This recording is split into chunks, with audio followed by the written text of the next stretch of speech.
ఇచ్చాడు స్టేట్మెంట్.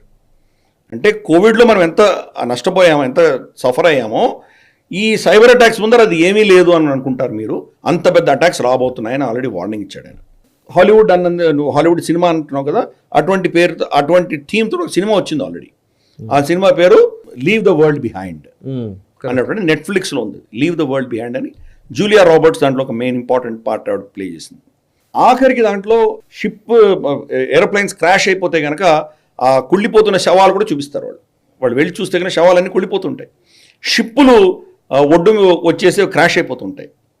అలాగ ప్రతి అంశం కూడా ఎలా క్షీణదశకు వస్తుంది, ప్రపంచమంతా ఎలా నాశనం అవుతుంది అని వాళ్ళు దాన్ని చూపించడం ప్రయత్నం చేశారు. వాళ్ళు జంతువులకు కూడా వాళ్ళకు డైరెక్షన్లు మారిపోయి చాలా ఇబ్బంది పడి ఎటో వచ్చేసి పట్టణాల్లోకి వచ్చేస్తుంటాయి జంతువులు.